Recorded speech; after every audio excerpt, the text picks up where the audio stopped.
बच्चों, क्या आपको पता है कि एक सिंपल लाइट से भी हम एक मेटल सरफेस से इलेक्ट्रॉन को निकाल सकते हैं।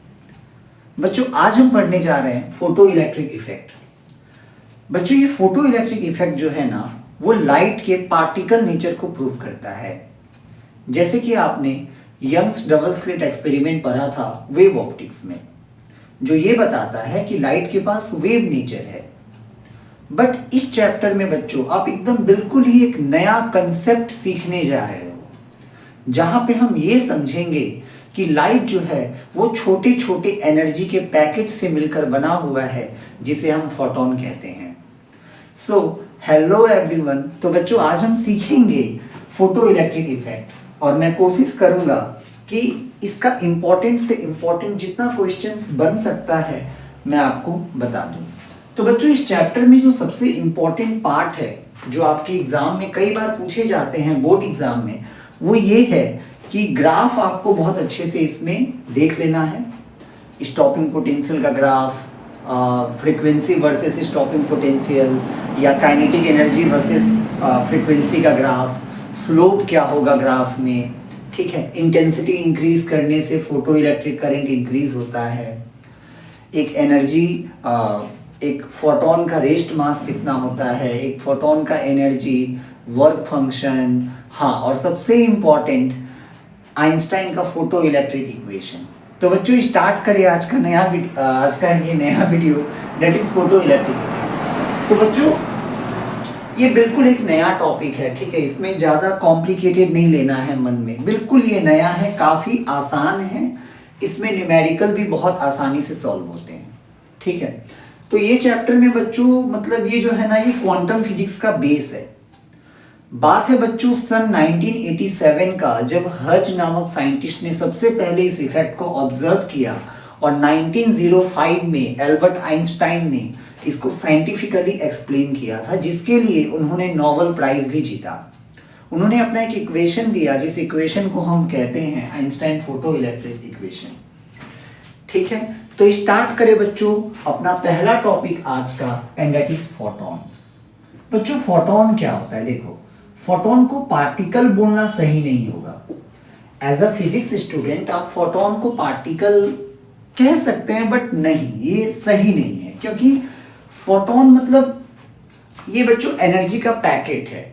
जैसे मैं आपको एक एग्जांपल देता हूँ। देखो, मान लो आप एक गांव में रहते हो, ठीक है, और आपके गांव में ना बहुत आंधी तूफान आया, बाढ़ आ गया, और एनडीआरएफ का टीम आया और पूरे गांव वालों को एक जाके बड़े से फील्ड में रेस्क्यू करके ले गया, रख दिया वहां पे।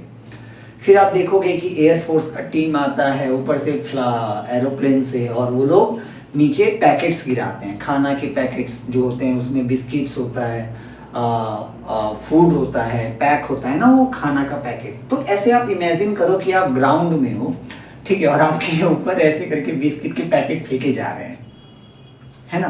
तो आप बिस्किट के पैकेट, आप इलेक्ट्रॉन हो, ऐसे समझो कि ये जो पूरा ग्राउंड है वो मेटल है, ठीक है, और आप उस मेटल के फ्री इलेक्ट्रॉन हो, ठीक है, और ऊपर से एनडीआरएफ का टीम है जो बिस्किट का पैकेट नीचे फेंक रहा है। तो जैसे ही आप कैच कर लोगे, तो वो जो एनर्जी का पैकेट वो आपको मिल गया। फिर आप बिस्किट खाओगे और आप बहुत एनर्जेटिक हो जाओगे, और आपके पास इतना ताकत आ गया कि आप फील्ड को छोड़ के भाग जाओगे, ठीक है। तो ऐसे समझना मतलब काफी अच्छा रहेगा। मतलब बच्चों, ऐसा ही कुछ है फोटोन। फोटोन जो है ना, वो एनर्जी का पैकेट है। ये इफेक्ट लाइट के पार्टिकल नेचर को एक्सप्लेन करता है कि लाइट के पास वेव नेचर तो था ही, हमने पढ़ा। लाइट के पास पार्टिकल नेचर भी होता है, जो ये इफेक्ट से प्रूव होता है। बच्चों, ये इसीलिए इतना ज्यादा इंपॉर्टेंट चैप्टर है क्योंकि इसके एप्लीकेशन बहुत है। आप खुद देख लो ना, जैसे सोलर सिस्टम जो काम करता है, आप देखोगे बहुत जगह पे सोलर सिस्टम से इलेक्ट्रिसिटी प्रोड्यूस किया जाता है, वो इसी तो प्रिंसिपल पे बेस्ड है। तो इसीलिए बहुत मजेदार है और काफी आसान है। तो बच्चों, फोटोन क्या है? फोटोन बच्चों एनर्जी का पैकेट्स है, ठीक है। It is energy packets. Simple concept clear होना चाहिए, है ना।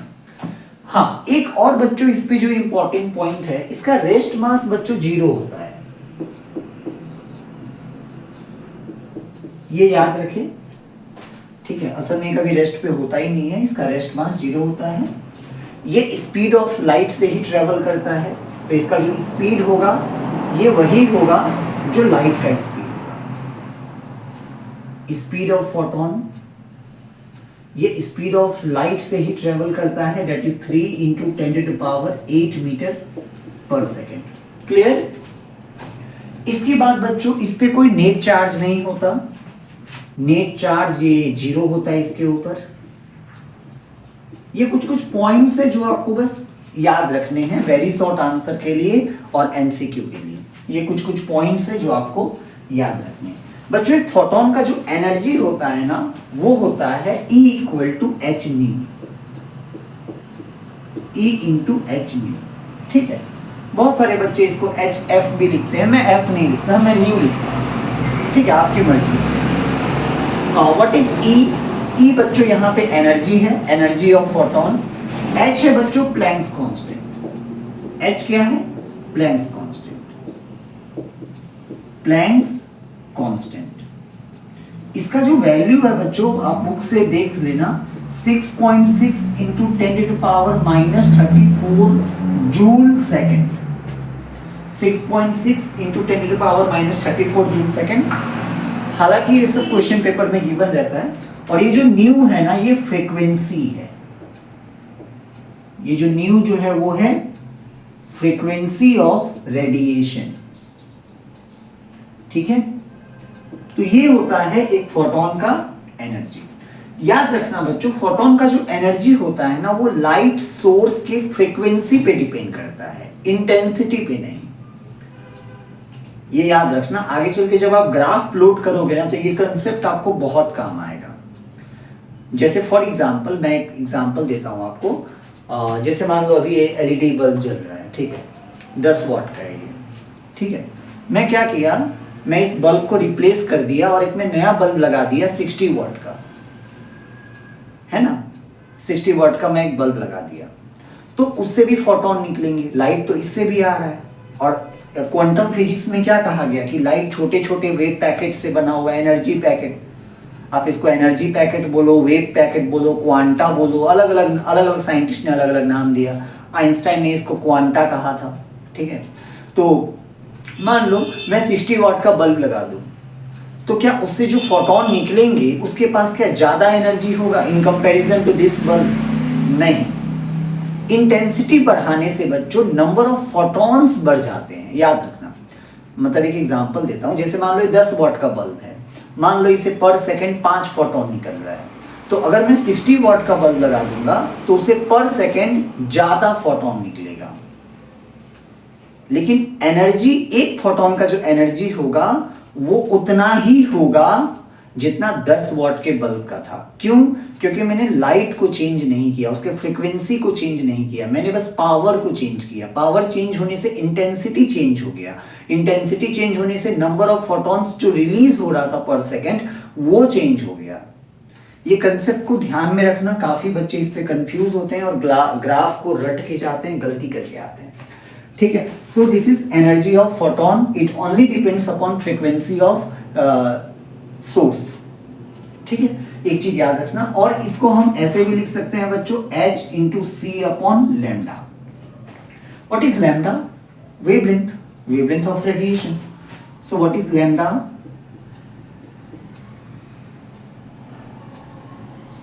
Wavelength of radiation.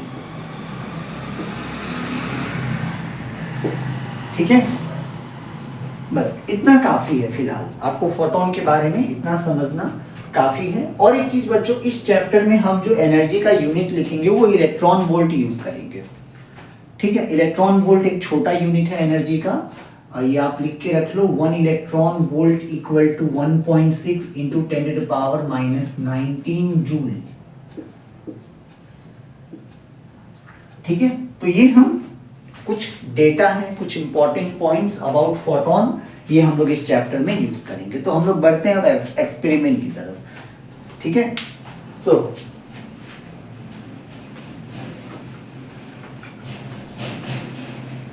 तो बच्चों डायरेक्टली जब हम लोग चलते हैं एक्सपेरिमेंट की तरफ, एक्सपेरिमेंट क्या था, जहां से आपको ये भी क्लियर हो जाएगा कि व्हाट इज स्टॉपिंग पोटेंशियल।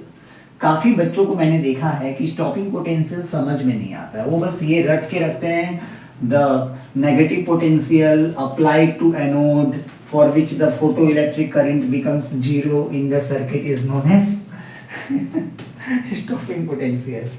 मैंने भी रटा हुआ है अपने समय में, ठीक है। तो देखो ये कुछ सेटअप बच्चों, ये एक्सपेरिमेंट कुछ ऐसा था, जैसे मान लो सबसे पहले मैं क्या करूं, एक ग्लास का ट्यूब ले लेता हूं मैं, ठीक है। मान लो ये ग्लास का ट्यूब है, ठीक है, और ये पूरा वैक्यूमिनेटेड कर दिया मैंने, मतलब अंदर से सारे एयर को मैंने सक कर दिया है, निकाल दिया है बाहर, ठीक है। मैंने दो प्लेट्स ले लिए, जिसमें से एक है कैथोड, एक है एनोड, जिसमें से एक है कैथोड और एक है एनोड। यहां पे मैंने बच्चों लगा दिया लाइट का सोर्स, यहां पे मैंने लगा दिया लाइट का सोर्स। लाइट के सोर्स से कंटिन्यूअसली रेडिएशन इस पे एमिट हो रहा है, ठीक है। लाइट के सोर्स से कंटिन्यूअसली इस पे रेडिएशन एमिट हो रहा है। ये जो बच्चों मेटल मैंने यूज किया है ना एज अ कैथोड, इसको हम फोटो सेंसिटिव मेटल कहते हैं। इसको फोटो सेंसिटिव मेटल इसलिए कहा जाता है क्योंकि ये रेडिएशंस गेन करके, अगर रेडिएशन के पास उतना इनफ एनर्जी है जो वो इसके इलेक्ट्रॉन को दे सके, और इलेक्ट्रॉन अगर बाहर आ जाए, है ना, मतलब ये उस टाइप का मेटल है जो फोटोन को बहुत अच्छे से सेंस कर सकता है। इसको हम फोटो सेंसिटिव मेटल कहते हैं, क्लियर। सो ये है बच्चों कैथोड और ये है एनोड, ठीक है, ये पॉजिटिवली चार्ज है। हाँ, और एक चीज, वर्क फंक्शन। फोटोन के समय मुझे वर्क फंक्शन भी बताना चाहिए था बच्चों। वर्क फंक्शन कुछ नहीं होता है, वर्क फंक्शन वो मिनिमम अमाउंट ऑफ एनर्जी है जिसको गेन करके कोई इलेक्ट्रॉन किसी मेटल सरफेस से निकल सकता है। जैसे मैंने आपको एग्जांपल दिया था, एनडीआरएफ का टीम आया, आपके गांव में बाढ़ आया हुआ है ना, और आप फंसे हुए हो फील्ड में, ठीक है। मान लो आपको एक चॉकलेट दिया, ऊपर से फेंका बहुत कुछ, ठीक है। अब इसमें हंसना नहीं है कि बाप रे बाप बाढ़ में फंसा हुआ है और वो लोग चॉकलेट देंगे। I am just giving you example, ठीक है। चॉकलेट देगा वो लोग ऊपर से, ठीक है। मान लो, ठीक है, आप फील्ड में फंसे हो, आपके गांव में बाढ़ आया हुआ था, एनडीआरएफ की टीम आई, आपको एक बड़े से फील्ड में पूरे गांव वालों को लेके चली गई। ऊपर से वो लोग अब फूड फेंक रहे हैं नीचे, क्योंकि नीचे लैंड नहीं कर सकते, इतना जगह नहीं है, छोटा फील्ड है, बहुत सारे लोग हैं अंदर जमा है। तो ऊपर से मान लो फेंका, खाना फेंका, तो आपको एक चॉकलेट मिल गया। तो वो चॉकलेट खा के आपके पास इतना एनर्जी तो नहीं होगा ना जो आप बच के वहां से भाग पाओ उस फील्ड से। कुछ समझ में आ रहा है? लेकिन मान लो आपको इतना बड़ा मैरीगोल्ड का बिस्किट का पैकेट मिल गया, 30 रुपया वाला, जो बहुत बड़ा पैकेट होता है ना मैरीगोल्ड का, इतना बड़ा पैकेट है बिस्किट का वो, जिसको आप खा के आपके पास इतना एनर्जी, मिनिमम इतना एनर्जी तो आ गया कि आप उस फील्ड को क्रॉस करके भाग सकते हो। ये जो एनर्जी है ना, ये वर्क फंक्शन है। क्लियर हो गया? मतलब मिनिमम एनर्जी, वो मिनिमम एनर्जी जिसको गेन करके एक इलेक्ट्रॉन मेटल सरफेस से एस्केप कर सकता है, that minimum energy is known as work function. इसको हम डिनोट करते हैं बच्चों फाई से, या आप इसको फाई नॉट लिखो जैसे बुक में लिखा गया है। इसका जो फॉर्मूला है बच्चों वो है H इंटू न्यू नॉट। अब यहाँ पे घबराना नहीं है कि न्यू नॉट क्या है। ये जो न्यू नॉट है बच्चों, ये थ्रेशोल्ड फ्रीक्वेंसी है। जैसे कि ये minimum energy required by electron to escape from metal surface, this is work function. और ये न्यू नॉट जो है वो थ्रेशोल्ड फ्रीक्वेंसी है, मतलब जो रेडिएशन गिरा मेटल सरफेस के ऊपर, उसके पास एटलीस्ट इतना फ्रीक्वेंसी तो होना ही चाहिए ताकि इलेक्ट्रॉन बाहर जा सके, मेटल से बाहर आ सके। This is threshold frequency. Clear? इतना समझ में आ गया?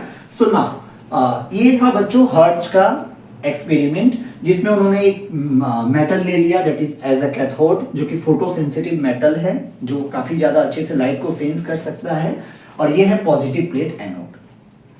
अब हम क्या करेंगे बच्चों, इसको एक सबसे पहले तो बच्चों वोल्ट मीटर से लगा देंगे, इसको कनेक्ट कर देंगे। ठीक है, इस पूरे सेटअप को हमने क्या किया, एक वोल्ट मीटर लगा दिया और एक छोटू सा एम मीटर लगा दिया, ताकि करंट को डिटेक्ट कर सके। अगर सर्किट में करंट है तो हमें पता चल जाए। यहाँ पे हम यूज करते हैं माइक्रो एमीटर, ताकि कम से कम करंट को भी हम यहाँ पे डिटेक्ट कर सके। और इसके बाद ये वोल्ट मीटर है, it is just for reading the potential difference across the plate, बस यही है। और एक सर्किट और एक मतलब यहाँ से कनेक्शन हमने लिया और इसको फिलहाल हमने खाली छोड़ दिया है। यहाँ अभी हम कुछ नहीं लगाएंगे, जैसे जैसे एक्सपेरिमेंट बढ़ता जाएगा आपको समझ में आता जाएगा। चिंता मत करो, मैं इस एक्सपेरिमेंट के थ्रू ही मैं सारे ग्राफ्स को आपको एक्सप्लेन करने वाला हूँ, डोंट वरी। इस वीडियो में मैं कोशिश करूंगा कि आइंस्टाइन फोटो इलेक्ट्रिक इक्वेशन भी मैं आपको एक्सप्लेन कर दूँ। ठीक है, बने रहो वीडियो में अच्छे से। मैं जो भी बना रहा हूँ, जो भी पॉइंट लिख रहा हूँ, उसको लिखते चलो। क्लियर? तो अब मान लो बच्चों ये लाइट का सोर्स है, इसका इंटेंसिटी जो है मान लेते हैं चलो I है। ठीक है, और इससे रेडिएशन आया, इस कैथोड प्लेट पे इंसिडेंट किया। हमें पता है क्वांटम फिजिक्स के अनुसार लाइट जो है वो छोटे छोटे वेव पैकेट से बना है, एनर्जी पैकेट से बना है, इसको हम फोटोन बोलते हैं। ठीक है, मान लो इस पे पड़ा और ये जो फोटोन का एनर्जी था ना, मान लो वो वर्क फंक्शन से ज्यादा था। ये जो रेडिएशन यहाँ पे पड़ रहा है, जो फोटोन यहाँ पे मेटल सरफेस पे इंसिडेंट किया, उसका जो एनर्जी है वो वर्क फंक्शन से ज्यादा है। तो क्या होगा बताओ, इलेक्ट्रॉन निकल जाएंगे, राइट? तो इलेक्ट्रॉन यहाँ पे बाहर में निकल, मान ये इलेक्ट्रॉन है जो बाहर निकल गया। अब ये इलेक्ट्रॉन को ये जो पॉजिटिव प्लेट ऑफ एनोड है, ये इसको अपनी तरफ खींचेगा। सो ये इस तरफ ट्रेवल करेगा, इस तरफ ट्रेवल करेगा, इस तरफ ट्रेवल करेगा, और ऐसे करके एक सर्किट यहाँ पे कंप्लीट होगा। समझ में आया? क्लियर? सबसे पहले ही बच्चों ये सॉरी, ये बच्चों इंसिडेंट लाइट है। इस चैप्टर में हम फोटोन के थ्रू इसको समझ रहे हैं। लाइट जो है वो छोटे छोटे वेव पैकेट से बना है, इसको हम फोटोन बोलते हैं।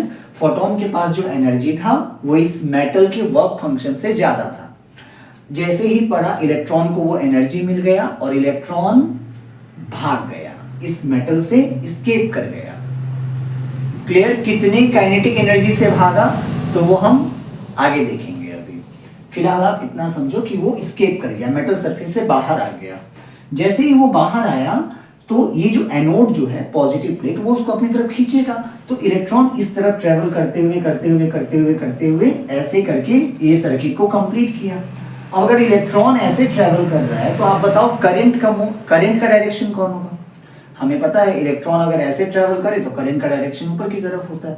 अगर electron left to right move कर रहा है तो करंट कैसे होगा? Right to left, right. तो करंट का डायरेक्शन जो होगा वो कुछ ऐसा होगा। यह है फोटो इलेक्ट्रिक करंट। ये क्या है? Photo electric current. क्लियर हो गया? इतना में कोई डाउट नहीं होना चाहिए। हाँ, अच्छा, यहाँ पे एक और एक सवाल हो सकता है कि सर यहाँ पे वैक्यूम क्यों किया गया? अंदर से सारे एयर को सक करने का क्या जरूरत था? तो बच्चों ये इसीलिए जरूरी था क्योंकि जब मान लो इससे इलेक्ट्रॉन निकला, ये जो कैथोड वाला जो प्लेट है, मान लो इससे इलेक्ट्रॉन निकला तो वो यहाँ के एयर मॉलिक्यूल के साथ आयोनाइज हो सकता था। एयर मॉलिक्यूल्स के न्यूक्लियस उसको खींच सकते थे, है ना? तो इसीलिए सर्किट में करंट अच्छे से बना रहे, फ्रीली करंट यहाँ से यहाँ तक पहुँच पाए, इसीलिए यहाँ को वैक्यूमिनेटेड किया गया है, अदरवाइज और कोई रीजन नहीं है। क्लियर? ठीक है। अब एक बात बताओ, अगर मान लो मैं इंटेंसिटी को बढ़ा दूं तो क्या ये फोटो इलेक्ट्रिक करंट बढ़ जाएगा या घट जाएगा या सेम रहेगा? अगर मैं जैसे कि ये लाइट सोर्स है, ये क्या है? लाइट का सोर्स। अगर मान लो मैं लाइट के सोर्स के इंटेंसिटी को बढ़ा देता हूं, तो क्या ये जो फोटो इलेक्ट्रिक करंट है वो बढ़ जाएगा या घट जाएगा या सेम रहेगा? तो सोचो, मैंने क्या कहा था स्टार्टिंग में बच्चों, इंटेंसिटी बढ़ाने से नंबर ऑफ फोटॉन्स बढ़ जाता है। तो एक एग्जांपल से समझते हैं इसको। मान लो अभी जो इंटेंसिटी है ना लाइट का, अभी जो पावर है मान लो वो 15 वाट है, और यहां से मान लो 10 फोटोन आए, मेटल सरफेस से टकराए, कैथोड से टकराए, और 10 इलेक्ट्रॉन बाहर आए। क्लियर? क्योंकि उनका एनर्जी जो था वर्क फंक्शन से ज्यादा था, तो 10 इलेक्ट्रॉन बाहर आ गए। मान लो अगर मैं इंटेंसिटी बढ़ा देता हूं, 15 से बढ़ाकर मान लो मैंने 50 वाट कर दिया, पावर जो है मैंने 50 वाट कर दिया, तो इंटेंसिटी बढ़ जाएगा। मतलब जो 10 फोटोन आ रहे थे, अब ज्यादा फोटोन यहाँ पे आके टकराएंगे। मान लो अब 30 फोटोन आके टकरा रहे हैं, 30, तो 30 फोटोन अपना अपना एनर्जी हर एक इलेक्ट्रॉन को देंगे, फिर वहां से 30 इलेक्ट्रॉन बाहर आएंगे। और हमें पता है अगर नंबर ऑफ इलेक्ट्रॉन्स बढ़ता है that means number of charge बढ़ेगा, अमाउंट ऑफ चार्ज बढ़ेगा, और अमाउंट ऑफ चार्ज बढ़ेगा तो करंट इंक्रीज होगा। मतलब मैं ये कह सकता हूं कि इंटेंसिटी, मान लो मैं एक्स एक्सिस पे इंटेंसिटी को ले लूं और वाई एक्सिस पे ले लूं फोटो इलेक्ट्रिक करंट को, फोटो इलेक्ट्रिक करंट को, तो इसका ग्राफ कैसा बनेगा? Straight line passing through the origin. कैसा ग्राफ बनेगा? Straight line passing through the origin. समझ में आ गया? मतलब मैं जितना ज्यादा इंटेंसिटी को बढ़ाऊंगा फोटो इलेक्ट्रिक करंट उतना ज्यादा इंक्रीज होगा, है ना? तो एक स्टेटमेंट आप चाहो तो लिख सकते हो कि इंटेंसिटी और photo electric current directly proportional होते हैं।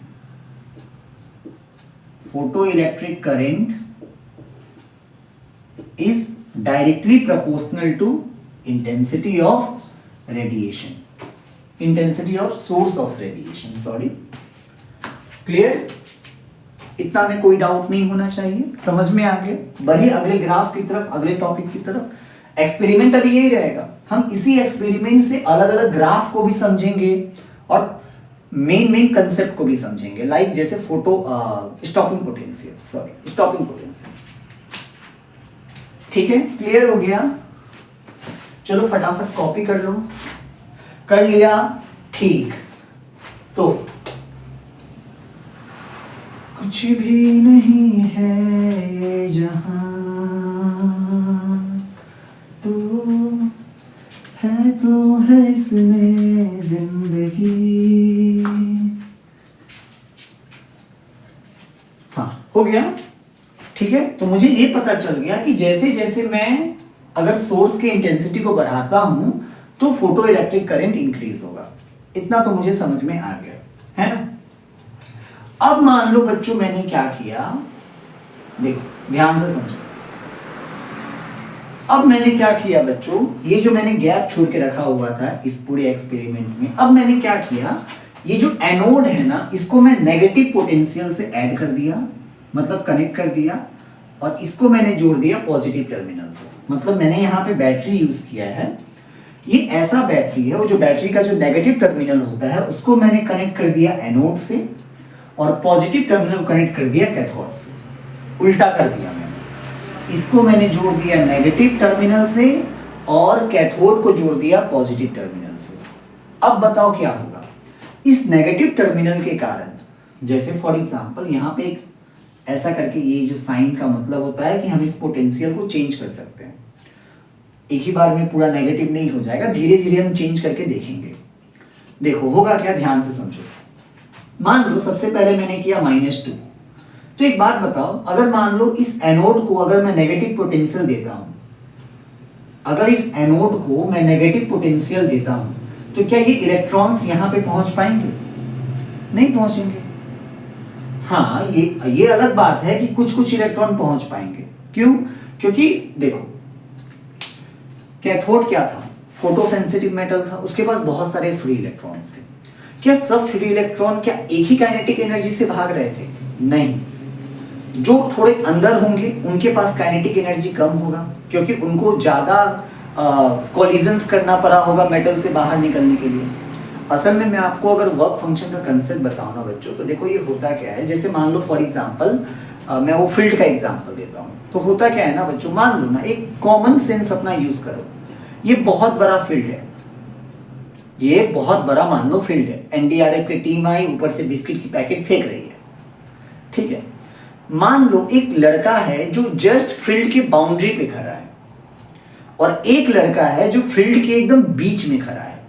दोनों को सेम पैकेट मिला, बताओ किसके पास ज्यादा चांसेस रहेंगे कि वो आसानी से बाहर निकल जाए फील्ड का और बहुत तेजी से भागे?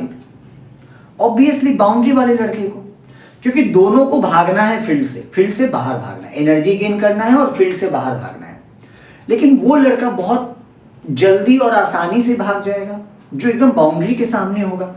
ऐसे बिस्किट आया, खाया और मस्त एकदम तेजी से भागा। क्यों? क्योंकि बाउंड्री के सामने उसको ज्यादा लोगों से टकराना नहीं पड़ेगा, उसको जस्ट खाना है और भागना है। लेकिन अब उस इंसान के बारे में सोचो जो एकदम फील्ड के बीच में खड़ा है। बेचारा पहले बिस्किट खाएगा, एनर्जी गेन करेगा, फिर कुछ एनर्जी खर्चा करेगा, अपने आमने सामने आदमी से लड़ने में कॉलिजन्स करेगा, उसके बाद थक हार के बाउंड्री तक पहुंच के निकल पाएगा। मतलब इसका मतलब ये है कि जितने भी इलेक्ट्रॉन्स यहां से निकलते हैं सबका काइनेटिक एनर्जी सेम नहीं होता है, सबका काइनेटिक एनर्जी सेम नहीं होता है। सो एनोड पे नेगेटिव पोटेंशियल देने के बाद भी कुछ कुछ इलेक्ट्रॉन्स एनोड पे पहुंच पाते हैं जिनके पास काइनेटिक एनर्जी काफी ज्यादा होता है। वो नहीं पहुंच पाएंगे जो स्केप तो कर गए मेटल सरफेस से, लेकिन उनके पास काइनेटिक एनर्जी कम थी, वो यहीं कहीं बीच में आके रुक जाएंगे, फिर रिपेल हो जाएंगे। ऑब्वियसली ये नेगेटिव प्लेट है, वो रिपेल करेगा, negative charge repel each other. और जिसके पास काइनेटिक एनर्जी बहुत ज्यादा होगा वो पहुंच पाएंगे। मतलब मैं ऐसे बोल सकता हूं कि अभी भी सर्किट में मुझे थोड़ी बहुत करंट नजर आएगी। क्लियर? मैंने क्या किया, नेगेटिव पोटेंशियल और बढ़ा दिया, -2 वोल्ट था ना, -5 वोल्ट कर दिया, ठीक है। तो मान लो -2 वोल्ट पे 5 इलेक्ट्रॉन केवल पहुंच पा रहे थे। जैसे ही -5 वोल्ट किया केवल 2 ही इलेक्ट्रॉन पहुंच पा रहे। जैसे ही मैंने -10 वोल्ट कर दिया, हालांकि वो 5 के बाद 6 भी करना होता है, ठीक है, मैं एक एग्जांपल दे रहा हूं। मान लो मैंने -10 वोल्ट कर दिया। एनोड का जो पोटेंशियल है, मैं नेगेटिव पोटेंशियल दे रहा हूं एनोड को, मान लो मैंने -10 वोल्ट कर दिया। कितना किया? -10 volt.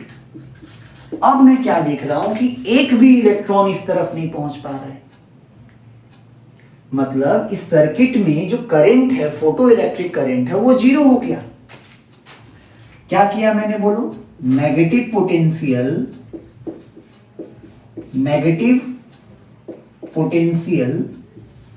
given to anode at which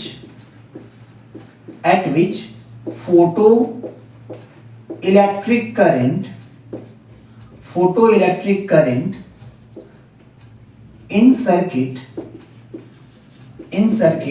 becomes zero.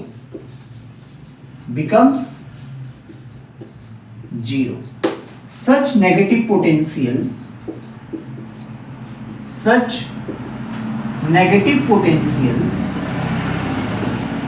is known as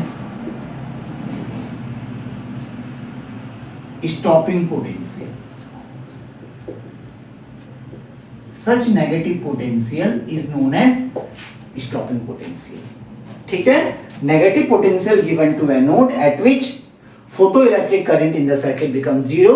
Such negative potential is known as stopping potential. इसको आप ऐसे भी तो समझ सकते हो ना, जैसे मान लो झरने से पानी गिर रहा है, बहुत ऊपर से मान लो हाइट से पानी गिर रहा है, और हम आगे में जो डैम लगा देते हैं ना पानी को रोकने के लिए, तो वही तो है ना। इलेक्ट्रॉन को देखो ना, स्टॉपिंग पोटेंशियल, रोकने के लिए जो पोटेंशियल, कौन से इलेक्ट्रॉन को रोकने के लिए? ये जो इलेक्ट्रॉन्स इस तरफ आ रहे हैं, तो इनको रोकने के लिए जितना नेगेटिव पोटेंशियल यहाँ पे देना पड़ेगा ताकि नेगेटिव रिपेल करे और इलेक्ट्रॉन का फ्लो रुक जाए, वो नेगेटिव पोटेंशियल को हम बोलते हैं स्टॉपिंग पोटेंशियल।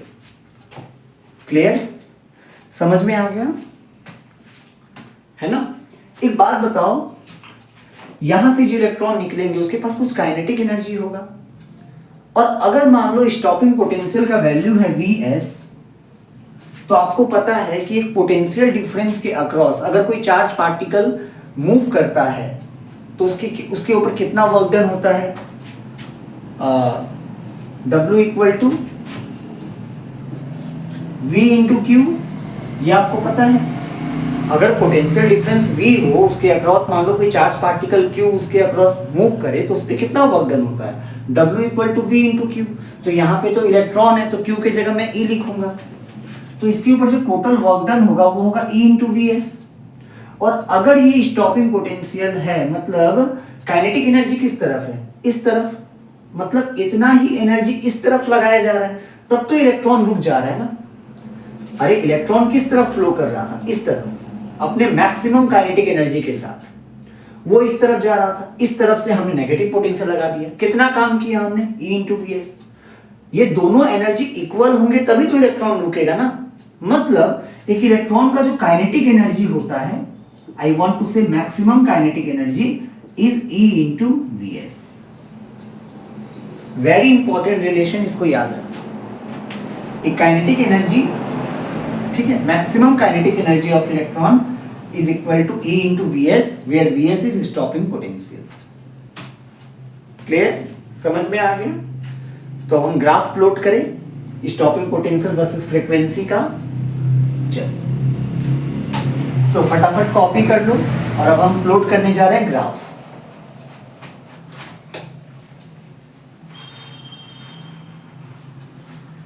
आंखों की है ये ख्वाहिशें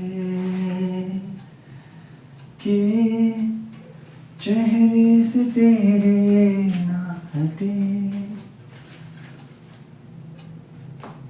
तो अब हम बच्चों प्लॉट करने जा रहे हैं graph between stopping potential and photo electric current. Clear, stopping potential versus photo electric current.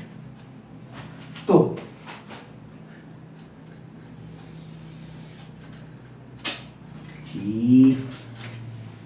थोड़ा सा इधर लेना पड़ेगा, हाँ ठीक। तो बच्चों मैंने एक्स एक्सिस पे ले लिया स्टॉपिंग पोटेंशियल